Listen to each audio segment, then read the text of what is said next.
Good morning everyone, स्वागत है आपका। आगे बढ़ते हैं। छत्तीसगढ़ महिला बाल विकास विभाग के अंतर्गत जो योजनाएं वक्र के ऊपर हमारी बातचीत चल रही है, इसी क्रम में आज हम छत्तीसगढ़ महिला कोष, स्व सहायता समूह और राज्य सरकार, केंद्र सरकार की कुछ अन्य योजनाओं के बारे में आज की क्लास में बातचीत करेंगे। तो सबसे पहले क्लास में आज का हमारा जो टॉपिक है, तो छत्तीसगढ़ महिला कोष की योजनाएं आज का हमारा पहला टॉपिक है। छत्तीसगढ़ महिला कोष की योजनाओं की जब बात हो रही है तो पहले आपको जानना होगा छत्तीसगढ़ महिला कोष क्या है। पहले आपको जानना होगा छत्तीसगढ़ महिला कोष क्या है, समझिएगा। तो छत्तीसगढ़ महिला कोष जो है, इसका गठन हुआ है 2 फरवरी 2002। ठीक है, ध्यान रखिएगा, सब में 2 है। 2 फरवरी 2002। ये अच्छी बात है कि देखो 2 सब में है। 2 फरवरी 2002 को छत्तीसगढ़ सोसाइटी अधिनियम 1973 के अंतर्गत, छत्तीसगढ़ सोसाइटी अधिनियम 1973 के अंतर्गत 2 फरवरी 2002 को छत्तीसगढ़ महिला कोष का गठन हुआ। छत्तीसगढ़ महिला कोष का जो गठन किया गया, उसका मुख्य उद्देश्य था महिला स्व सहायता समूह की स्थापना करते हुए महिलाओं में आर्थिक सबलता को प्रेरित करना, महिलाओं में आर्थिक स्थिति को सुधार के लिए आर्थिक सबलता को प्रेरित करना। तो ये छत्तीसगढ़ महिला कोष का मुख्य उद्देश्य रहा और इसके अंतर्गत तीन तरह की प्रमुख योजनाओं का संचालन किया जा रहा है। छत्तीसगढ़ महिला कोष की योजनाओं के अंतर्गत 3 प्रमुख योजनाओं का संचालन किया जा रहा है। पहला है ऋण योजना, ध्यान दीजिएगा, पहला है ऋण योजना। दूसरा है सक्षम योजना, ठीक है, क्लास के साथ साथ पेन डाउन करेंगे आप लोग। और तीसरा है स्वावलंबन योजना। तो ये 3 तरह की योजनाएं छत्तीसगढ़ महिला कोष के माध्यम से संचालित की जा रही हैं। इन तीनों योजनाओं के बारे में हम डिटेल में बातचीत करेंगे अभी, है ना भाई। लेकिन साथ साथ ये भी ध्यान रख लें कि ऋण योजना जो है 2003 से प्रारंभ हुई है, ये 2003 से प्रारंभ हुई है और ये दोनों जो है 2009 से प्रारंभ हुए हैं। तो अभी इसके बारे में डिटेल बातचीत होगी हमारी। तो 2 फरवरी 2002 को छत्तीसगढ़ सोसाइटी अधिनियम 1973 के अंतर्गत छत्तीसगढ़ महिला कोष का गठन, महिलाओं में स्व सहायता समूह का की स्थापना करते हुए, स्व सहायता समूह का गठन करते हुए उनमें आर्थिक सबलता के लिए प्रेरित करने के उद्देश्य से छत्तीसगढ़ महिला कोष का गठन किया गया। ठीक है, आर्थिक एवं सामाजिक विकास के दृष्टिकोण से आर्थिक सबलता के लिए प्रेरित करने के उद्देश्य से छत्तीसगढ़ महिला कोष का गठन किया गया, ये पहले ध्यान में रखिएगा। अब इसके बाद दूसरा एक प्रमुख शब्द आ जाता है महिला स्व सहायता समूह, है ना। तो इन तीनों योजनाओं के बारे में बात करने से पहले हम ये देखते हैं कि महिला स्व सहायता समूह का कॉन्सेप्ट क्या है। महिला स्व सहायता समूह का कॉन्सेप्ट क्या है, तो ध्यान रखिएगा, महिला स्व सहायता समूह की जब बात हो तो इस अवधारणा का जो जन्म है या इस कॉन्सेप्ट का जो जन्म है वो कहाँ हुआ है, ये बांग्लादेश में हुआ है। ठीक है, कहाँ? बांग्लादेश, भारत का एक पड़ोसी देश है बांग्लादेश, इसके बारे में भली भांति आप परिचित हैं। यदि आपसे पूछा जाए कि महिला स्व सहायता समूह की अवधारणा या इसका जन्म कहाँ हुआ, तो ये बांग्लादेश में हुआ है। कहाँ हुआ है?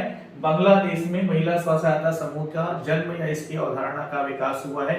किसके द्वारा, या महिला स्व सहायता समूह का प्रवर्तक किसे कहा जाता है, ऐसा यदि आपसे पूछा जाए तो फिर प्रश्न का उत्तर है मोहम्मद यूनुस। ध्यान रखिएगा, मोहम्मद यूनुस। ठीक है, मोहम्मद यूनुस, ये ध्यान में रखेंगे। ठीक है, तो महिला स्व सहायता समूह की अवधारणा का विकास कहाँ हुआ? बांग्लादेश में। महिला स्व सहायता समूह की अवधारणा का विकास कहाँ हुआ? बांग्लादेश में। और इसका प्रवर्तक किसे माना जाता है?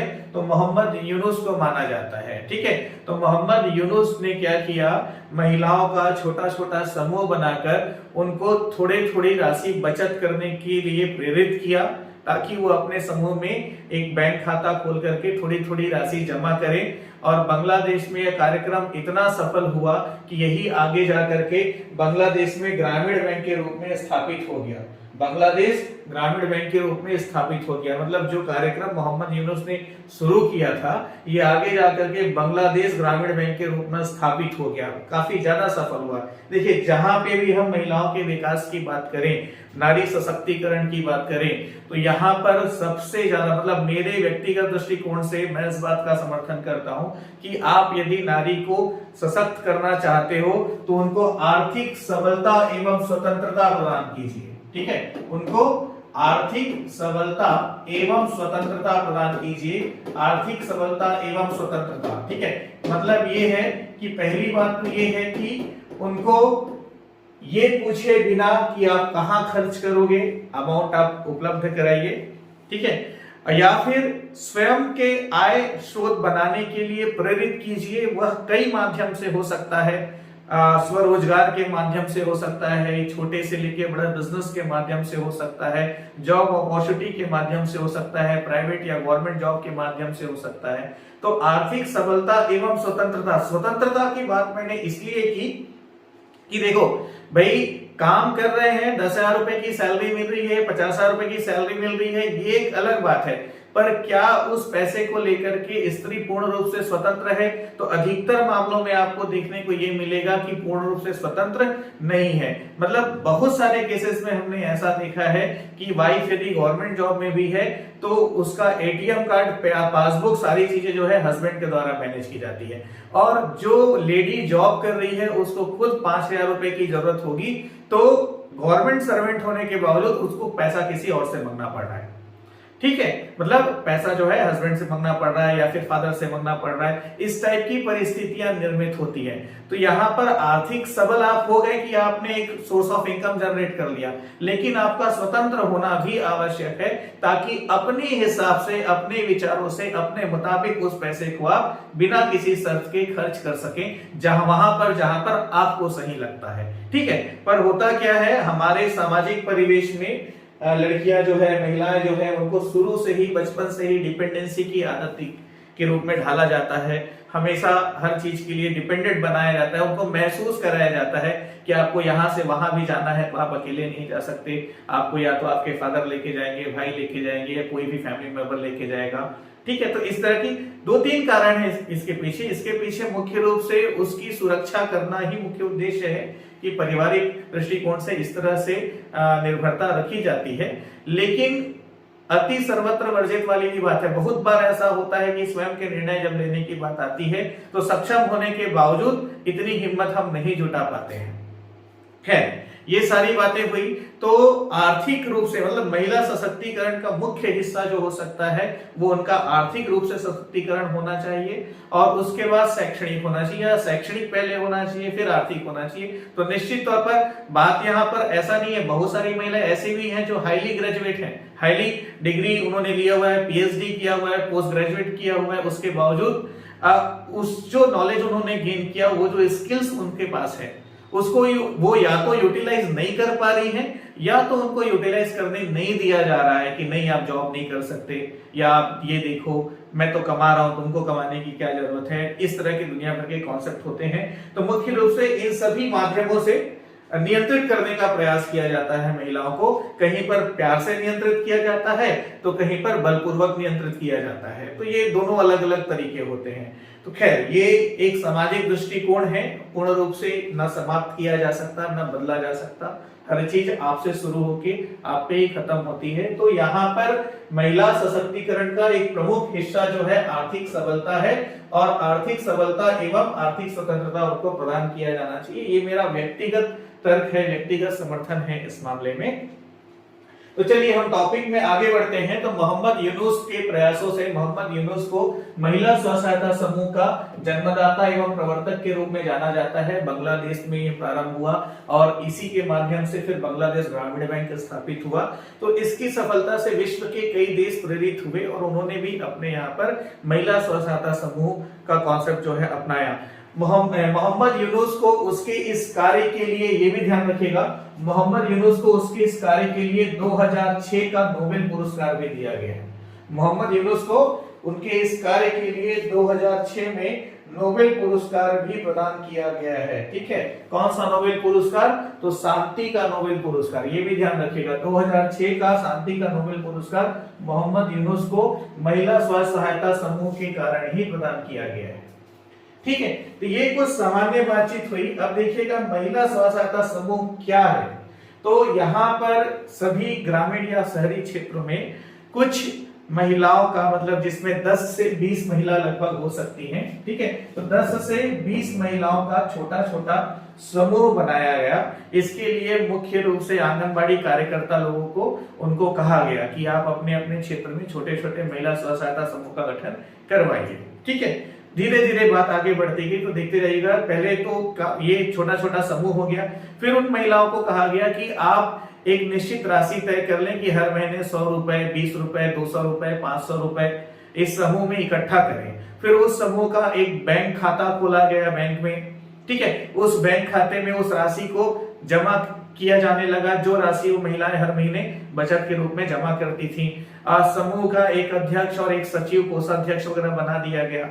ठीक है, उसके बाद यहाँ पर ये प्रावधान रखा गया कि अब हर महीने महिलाएं क्या है, कुछ पैसे बचत कर रही हैं। अब उन जो महिला स्व सहायता समूह है, उस समूह की महिला को यदि मान लो किसी राशि की आवश्यकता है और समूह में उतनी राशि या उससे अधिक राशि उपलब्ध है, तो वह उस समूह से ऋण के रूप में राशि ले सकती है और समय से उस ऋण को वापस चुका करके इसका लाभ उठा सकती है। तो देखिएगा, मुख्य रूप से यहाँ पर ऋण की जब बात होती है तो ये ध्यान रखिएगा कि जो भी ऋण महिला स्व सहायता समूह की सदस्य वह उसी समूह से लेती है। ध्यान दीजिएगा, यदि वो उसी समूह की सदस्य है, ठीक है, तो जो ऋण होगा वो 2% से ज्यादा का ब्याज दर पे नहीं दिया जाएगा। कितना? अधिकतम 2% ब्याज दर पड़ेगा उस महिला को, यदि वो उस महिला स्व सहायता समूह की सदस्य है तो।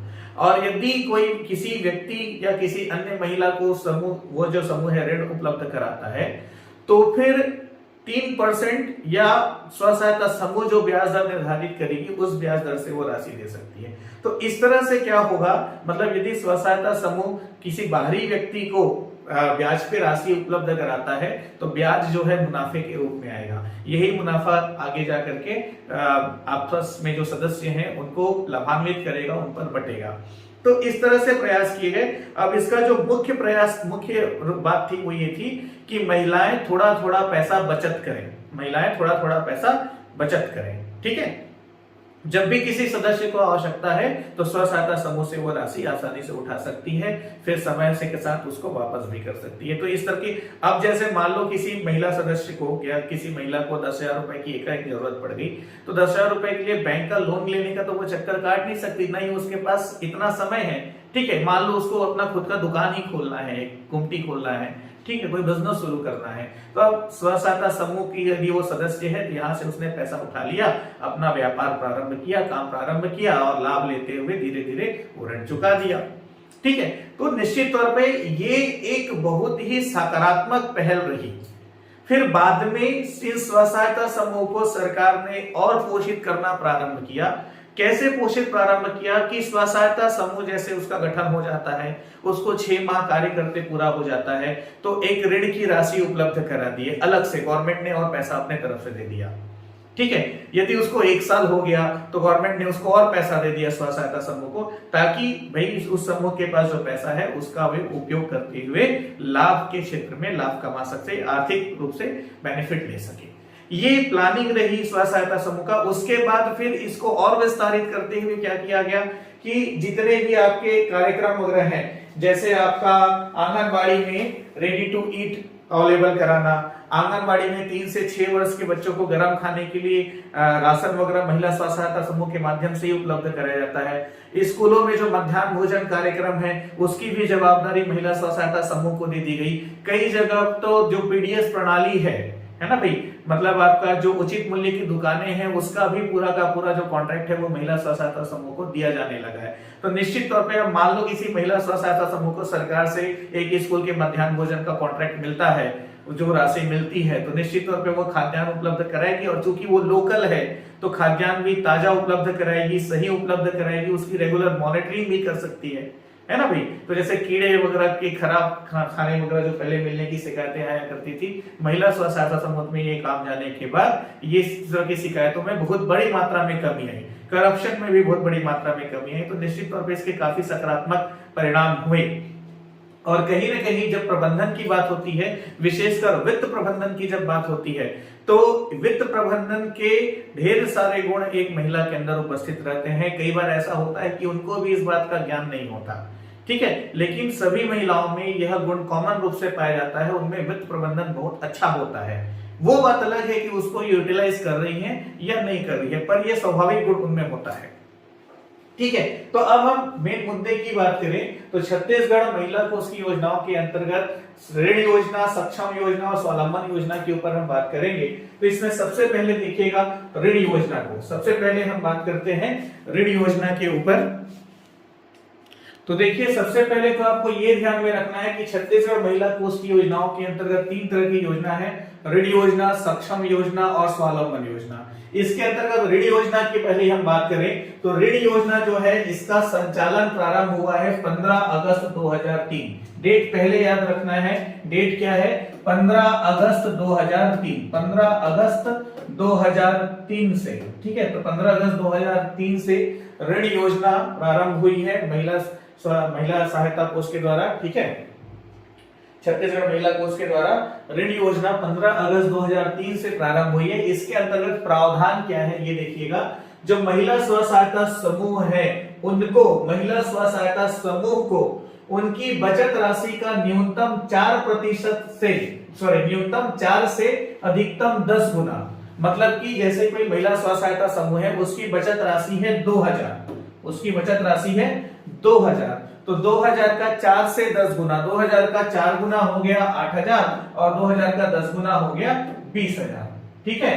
तो 4 गुने से 10 गुना तक, जो कि अधिकतम 50,000 से ज्यादा नहीं हो सकता, जो कि अधिकतम 50,000 से ज्यादा नहीं हो सकता। कॉन्सेप्ट को समझिएगा क्योंकि प्रश्न का रूप किसी भी प्रकार से हो सकता है, ठीक है। तो कोई भी महिला स्व सहायता समूह जिनकी बचत राशि जो है उस बचत राशि का 4 से 10 गुना, उनकी बचत राशि का 4 से 10 गुना, जो कि अधिकतम 50,000 हो सकता है, जो कि अधिकतम 50,000 हो सकता है, उतनी राशि तक का ऋण जो है पहली बार में उपलब्ध कराया जाएगा। किसी महिला स्व सहायता समूह को ऋण योजना के अंतर्गत उसकी बचत राशि का 4 से 10 गुना, जो कि अधिकतम 50,000 रुपए हो सकता है, इतने का ऋण पहली बार में उपलब्ध कराया जाएगा, ठीक है। 4 से 10 गुना अधिकतम 50,000 हो सकता है उसकी बचत राशि का, इतना पहली बार में उपलब्ध कराया जाएगा। और यदि वो उसकी सफलता पूर्वक वापसी कर दे, महिला स्व सहायता समूह जिसको यह ऋण उपलब्ध कराया गया था, वो यदि इसको सफलतापूर्वक वापस कर दे, सफलतापूर्वक वापस कर दे, तो फिर आगे जाकर के 2 लाख रुपए तक का ऋण द्वितीय बार में प्रदान किया जाता है। पहली बार में अधिकतम 50,000 दिए, सफलतापूर्वक वापस कर दिए, तो अगली बार 2 लाख रुपए तक का ऋण मिल गया। देखो कितनी बड़ी राशि है। अब इस ऋण का सही तरह से मैनेजमेंट करके महिला स्व सहायता समूह कई तरह से काम भी शुरू करवा सकती है, कई तरह से ब्याज में भी पैसे कमा सकती है, ठीक है। तो अधिक दूसरी बार में 2 लाख रुपए तक का ऋण प्रदान किया जाएगा, ये कहा गया। और इस ऋण के लिए ब्याज दर क्या निर्धारित किया गया है, तो ब्याज दर निर्धारित है 3%, ध्यान रखिएगा 3% की ब्याज दर में यह ऋण उपलब्ध कराया जाएगा। कितने प्रतिशत की, 3% की। तो ऋण योजना के अंतर्गत महिला स्व सहायता समूह को जो राशि ऋण के रूप में उपलब्ध कराई जाती है, उसका ब्याज दर कितना होता है पूछा जाए तो ब्याज दर होता है 3%। कितना होता है, 3% ब्याज दर होता है, ये आपको ध्यान में रखना है। फिर आगे देखिएगा, इसी में ऋण योजना का दूसरा भाग है, यदि यौन उत्पीड़न या HIV पीड़ित महिला है जिसका मेडिकल सर्टिफिकेट उपलब्ध करा दिया गया है, यदि कोई ऐसी महिला है जो यौन उत्पीड़ित है या HIV पीड़ित है, ठीक है, तो ऐसी महिला को आर्थिक गतिविधि से जोड़ने के लिए प्राथमिकता के आधार पर अन्य शर्तें पूरा करने पर ऋण प्रदान किया जाएगा। और ध्यान रखिएगा, ऐसी महिला को स्वीकृति उपरांत, कलेक्टर की स्वीकृति उपरांत 10,000 रुपए का ऋण उपलब्ध कराया जाएगा। यदि कोई महिला यौन उत्पीड़ित या फिर एचआईवी पीड़ित है तो ऋण योजना के अंतर्गत उस महिला को कलेक्टर की स्वीकृति उपरांत, ये विशेष ध्यान रखिएगा, किसकी स्वीकृति की आवश्यकता होती है? तो आवश्यकता होती है कलेक्टर की स्वीकृति की। तो कलेक्टर की स्वीकृति उपरांत 10,000 रुपए का ऋण उपलब्ध कराया जाएगा व्यक्तिगत। कैसा ऋण? व्यक्तिगत ऋण उपलब्ध कराया जाएगा, यह भी 3% के ब्याज दर पर। ठीक है, तो यदि कोई यौन उत्पीड़ित या एचआईवी पीड़ित महिला है तो उसको कलेक्टर की स्वीकृति के उपरांत 10,000 रुपए का ऋण उपलब्ध कराया जाएगा, जो कि व्यक्तिगत ऋण होगा और ब्याज दर होगा 3%। ब्याज दर सभी जगह 3% की है, ध्यान में रखिएगा।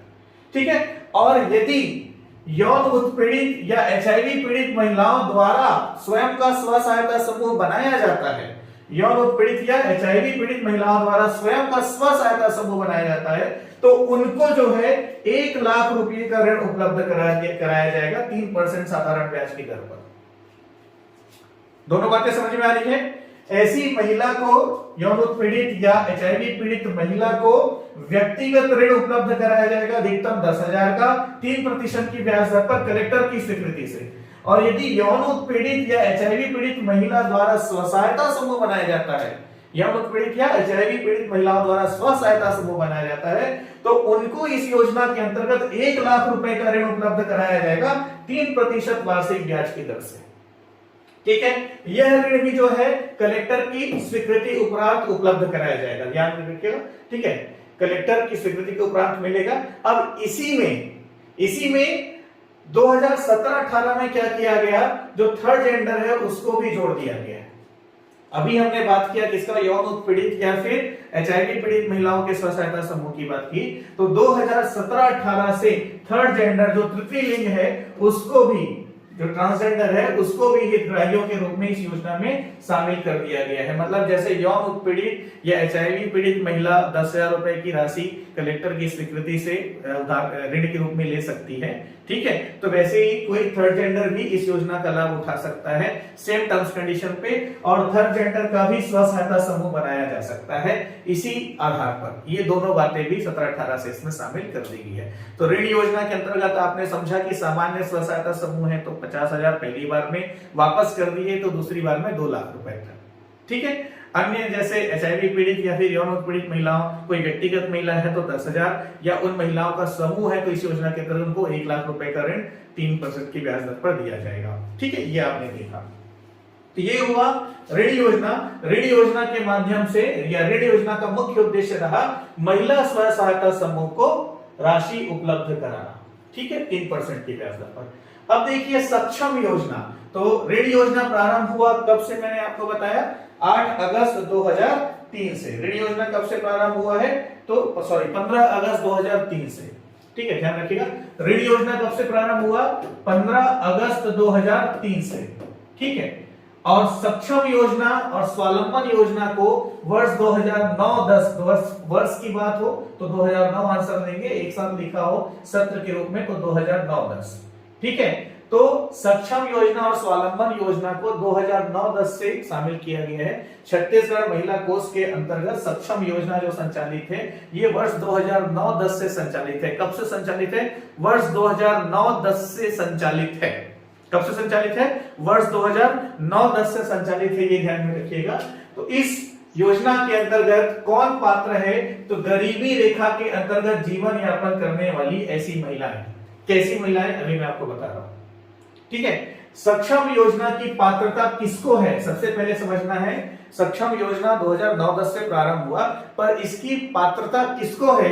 तो इसकी पात्रता है 35 से 45 वर्ष, 35 से 45 वर्ष आयु की, 35 से 45 वर्ष आयु की महिलाएं, ऐसी महिलाएं जो गरीबी रेखा के अंतर्गत जीवन यापन करती है, मतलब जिनका गरीबी रेखा का राशन कार्ड है। 35 से 45 वर्ष की ऐसी महिलाएं जो गरीबी रेखा के अंतर्गत जीवन यापन करती है। इसमें भी एक और कॉन्सेप्ट है क्या, जो पात्रता, सिंगल वुमन। ठीक है, अकेली महिला, सिंगल वुमन। अब अकेली महिला या सिंगल वुमन की जब बात होती है तो कोई महिला सिंगल तब हो सकती है, पहला, जब उसका विवाह ही ना हुआ हो। ठीक है, मतलब कि अविवाहित हो तब वो सिंगल होगी, या फिर विवाह के उपरांत पति की मृत्यु हो गई हो। ठीक ठीक है, पति की मृत्यु हो गई हो तब वो महिला सिंगल होगी, या फिर विवाह के उपरांत कानूनी रूप से तलाक हो गया हो तब वो महिला जो है सिंगल होगी। ठीक है, तो 35 से 45 वर्ष आयु की गरीबी रेखा के अंतर्गत जीवन यापन करने वाली वो महिलाएं जो जिनके पति की मृत्यु हो गई है या फिर अविवाहित है या कानूनी तौर पर तलाकशुदा है, इनको सक्षम योजना के अंतर्गत छत्तीसगढ़ महिला कोष के द्वारा संचालित सक्षम योजना के अंतर्गत स्वयं का व्यवसाय स्थापित करने के लिए, स्वयं का व्यवसाय प्रारंभ करने के लिए आसान शर्तों पर 1 लाख रुपए का ऋण जो है उपलब्ध कराया जाएगा। कितना? 1 लाख रुपए का ऋण, ये ध्यान में रखना है। कितना? 1 लाख रुपए का ऋण जो है उपलब्ध कराया जाएगा। 1 लाख। सक्षम योजना 2009-10 से छत्तीसगढ़ महिला कोष द्वारा संचालित हुई। इसके अंतर्गत 35 से 45 उम्र की गरीबी रेखा के अंतर्गत जीवन यापन करने वाली विधवा, अविवाहित या फिर तलाकशुदा महिलाएं को स्वयं का व्यवसाय प्रारंभ करने के उद्देश्य से 1 लाख रुपए तक का ऋण प्रदान किया जाएगा। 1 लाख रुपए तक का ऋण प्रदान किया जाएगा। इसमें भी रेट ऑफ इंटरेस्ट आपका क्या है? 3% ही है यहां तक। ठीक है, 3% है। ठीक है, और यदि इस कैटेगरी की महिलाएं उपलब्ध ना हो, इस योजना का लाभ प्रदान करने के लिए इस कैटेगरी की महिलाएं उपलब्ध ना हो, तो 18 से 45 वर्ष आयु वर्ग, 18 से 45 आयु वर्ग की सभी जरूरतमंद महिलाओं, ठीक है, जिनकी परिवार की वार्षिक आय 1 लाख रुपए से कम है, वो भी इस योजना का लाभ उठाने के लिए पात्र हैं। कब की स्थिति में? यदि 35 से 45 उम्र की महिला विधवा, तलाकशुदा या अविवाहित नहीं प्राप्त होती है हितग्राही के रूप में, तो उस स्थिति में 18 से 45 आयु वर्ग की ऐसी महिलाएं, ठीक है, जिनकी परिवार की वार्षिक आमदनी 1 लाख रुपए से कम है, वो भी इस योजना का लाभ उठा सकती है। ठीक है, इस सक्षम योजना के अंतर्गत ब्याज दर कितना है ये ध्यान में रखना है। तो सक्षम योजना के अंतर्गत ब्याज दर है 6.5%। कितना है? 6.5% ब्याज दर है। 3% जो मैं बोला था गलत है। सक्षम योजना के अंतर्गत ब्याज दर कितना है? 6.5% है। ऋण योजना के अंतर्गत ब्याज दर कितना है? 3% है। ये भी एक प्रश्न हो सकता है। ठीक है, तो ऋण योजना के अंतर्गत ब्याज दर कितना है? 3%। सक्षम योजना के अंतर्गत ब्याज दर कितना है? 6.5%। अरे बात समझ गए? ये दोनों चीजें आपको ध्यान में रखनी है। अब इसके बाद अगला है आपका स्वावलंबन योजना। ठीक है, तो देखिएगा जब से सक्षम योजना 2009-10 से प्रारंभ हुई है, तो मार्च 2020 तक की स्थिति में 2747 प्रकरण में 17.01 करोड़ रुपए तक की राशि स्वीकृत कर दी गई है। ठीक है, 2021 के अक्टूबर माह की स्थिति में 59 महिलाओं को 39 लाख रुपए से अधिक का ऋण वितरित किया जा चुका है। ये ध्यान में रखना है आपको। ठीक है, ये बहुत ज्यादा महत्वपूर्ण नहीं है, लेकिन कभी कभी क्वेश्चन में शामिल हो जाता है। स्वावलंबन योजना, तो यह भी छत्तीसगढ़ महिला कोष के अंतर्गत जो 3 योजनाएं संचालित है, ऋण योजना, सक्षम योजना, स्वावलंबन योजना, उनमें से ही एक है स्वावलंबन योजना। यह भी प्रारंभ हुआ है 2009-10 से। कब से प्रारंभ हुआ है? 2009-10 से। ठीक है, इसमें भी कौन महिला पात्र है? तो वही महिला पात्र है जो सक्षम योजना में पात्र है। सक्षम योजना में स्वयं के व्यवसाय के लिए ऋण दिया जाता है। स्वावलंबन योजना में व्यावसायिक प्रशिक्षण दिया जाता है। क्या दिया जाता है? स्वावलंबन योजना में व्यावसायिक प्रशिक्षण दिया जाता है। ये महत्वपूर्ण है। ठीक है, तो 35 से 45 वर्ष की आयु की गरीबी रेखा के अंतर्गत जीवन यापन करने वाली तलाकशुदा, विधवा या अविवाहित महिलाएं इसके लिए पात्र हैं। ध्यान में रखिएगा। ठीक है, और इनको क्या किया जाता है? मुख्यमंत्री कौशल विकास योजना के अंतर्गत व्यावसायिक प्रशिक्षण दिया जाता है। कौशल प्रशिक्षण हेतु प्रत्येक जिले में 20 महिलाओं का चयन कर उनको प्रशिक्षण दिया जाता है। तो स्वावलंबन योजना में क्या होता है? प्रशिक्षण दिया जाता है। सक्षम योजना में क्या होता है? ऋण दिया जाता है। और ऋण योजना के अंतर्गत महिला स्व सहायता समूह को ऋण उपलब्ध कराया जाता है। ये तीनों चीजें आपको ध्यान में रखना है। ठीक, अगला टॉपिक है हमारा महिलाओं के आश्रय या संरक्षण हेतु जो विभागीय संस्थाएं हैं, जो विभागीय संस्थाएं संचालित है, इसके बारे में हम बात करते हैं। तो देखिएगा, पहला है कामकाजी महिलाओं के लिए हॉस्टल योजना। कामकाजी महिलाओं के लिए हॉस्टल योजना। तो देखिएगा, कामकाजी महिलाओं के लिए हॉस्टल योजना के अंतर्गत पहला पॉइंट जो आपको एक परीक्षा के दृष्टिकोण से याद रखना है, जो इंपॉर्टेंट है, वो पहला पॉइंट है ये भारत सरकार द्वारा 1972-73 से, ठीक है, भारत सरकार द्वारा 1972-73 से कामकाजी महिलाओं को हॉस्टल सुविधा उपलब्ध कराने के उद्देश्य से सहायता अनुदान योजना का क्रियान्वयन किया गया है। कब से किया गया है? 1972-73 से। ये एक महत्वपूर्ण भाग हुआ परीक्षा के दृष्टिकोण से। 1972-73 से भारत सरकार द्वारा अनुदान सहायता योजना प्रारंभ किया गया है ताकि कामकाजी महिलाओं के लिए शहरी क्षेत्र में हॉस्टल सुविधा उपलब्ध कराई जा सके, ठीक है। इसके अंतर्गत छत्तीसगढ़ के 4 जिले में 5 हॉस्टल संचालित हैं। ध्यान दीजिएगा, छत्तीसगढ़ के 4 जिले में 5 कामकाजी महिला हॉस्टल जो है संचालित हैं। छत्तीसगढ़ के 4 जिले में 5 हॉस्टल संचालित हैं। तो 2 रायपुर में है, 1 बिलासपुर में है, 1 धमतरी में है और 1 रायगढ़ में है। तो आपको ये ध्यान में रखना है कि कामकाजी महिलाओं के लिए हॉस्टल का संचालन छत्तीसगढ़ के कितने जिलों में किया जा रहा है? 4 जिलों में किया जा रहा है। छत्तीसगढ़ में कामकाजी महिलाओं के लिए कितने हॉस्टल संचालित हैं? तो 5 हॉस्टल संचालित हैं, ठीक है। फिर किन किन जिलों में संचालित किया जा रहा है? तो रायपुर, बिलासपुर, धमतरी एवं रायगढ़, इन 4 जिलों में संचालित किया जा रहा है, जहां पर रायपुर में 2 हॉस्टल संचालित हैं। जहां पर रायपुर में 2 हॉस्टल संचालित हैं, ये आपको ध्यान में रखना है। आगे हम देखें, नेक्स्ट है आपका स्वधार गृह योजना। तो स्वधार गृह योजना के अंतर्गत संकटग्रस्त स्थिति में विधवा, निराश्रित, तिरस्कृत, परित्यक्ता को आश्रय या सहारा प्रदान करने के उद्देश्य से 3 स्वधार गृह का संचालन बिलासपुर, सरगुजा एवं कांकेर में किया जा रहा है। इसमें भी आपको क्या याद रखना है? बिलासपुर, सरगुजा और कांकेर। बिलासपुर, सरगुजा और कांकेर। तो छत्तीसगढ़ में स्वधार गृह योजना के अंतर्गत कितने पुनर्वास केंद्र हैं? तो छत्तीसगढ़ में 3 स्वधार गृह केंद्र हैं। कितने? 3 स्वधार गृह केंद्र हैं। कहां कहां? तो बिलासपुर में, सरगुजा में और कांकेर में। बिलासपुर, सरगुजा और कांकेर में 3 स्वधार गृह केंद्र का संचालन किया जा रहा है। स्वधार गृह योजना में केंद्र एवं राज्य का अंशदान 60:40 का है, ठीक है। केंद्र एवं राज्य का जो अंशदान है वो कितना है? 60:40 का है। प्रश्न को परिवर्तित करके इस तरह से भी पूछा जा सकता है कि स्वधार गृह योजना में केंद्र का अंशदान कितना प्रतिशत है? तो 60% है। या स्वधार गृह योजना में राज्य का अंशदान कितना प्रतिशत है? तो 40% है। इस तरह से भी प्रश्न को पूछा जा सकता है। स्वधार गृह योजना कहां कहां? तो बिलासपुर, सरगुजा और कांकेर, यहां पर 3 स्वधार गृह का संचालन किया जा रहा है। ये आपको याद रखना है एग्जाम के पॉइंट ऑफ व्यू से। फिर है आपका उज्ज्वला गृह योजना, ठीक है। तो देखिएगा, प्रधानमंत्री उज्ज्वला योजना अलग है और उज्ज्वला गृह योजना अलग है, दोनों अलग अलग है, ठीक है। तो उज्ज्वला गृह योजना की बात होगी तो कारण इसमें भी वही है जो स्वधार गृह योजना में है, ठीक है। उज्ज्वला गृह योजना 4 संचालित की जा रही है। कितनी संचालित की जा रही है? छत्तीसगढ़ में 4 उज्ज्वला गृह योजना संचालित की जा रही है। कितनी? 4 उज्ज्वला गृह योजना संचालित की जा रही है छत्तीसगढ़ में। वही हॉस्टल की संख्या 5, 2 रायपुर में, 3 दूसरी जगह, ठीक है। तो 5, और इसके पहले हमने देखा स्वधार गृह योजना कितने? 3, और उज्ज्वला गृह योजना कितना संचालित है? 4 उज्ज्वला गृह योजना संचालित है। ये कहां कहां? तो बिलासपुर, कोरबा, कोरिया एवं रायपुर। ये ध्यान में रखना, बिलासपुर, कोरबा, कोरिया एवं रायपुर। बिलासपुर, कोरबा, कोरिया एवं रायपुर। पेन डाउन कर लें और इसको 3 बार 4 बार रिवाइज करें क्योंकि डिस्ट्रिक्ट के नाम है, इंपॉर्टेंट क्वेश्चंस बनते हैं यहाँ पर। तो उज्ज्वला गृह योजना राज्य में 4 संचालित है। कहां कहां?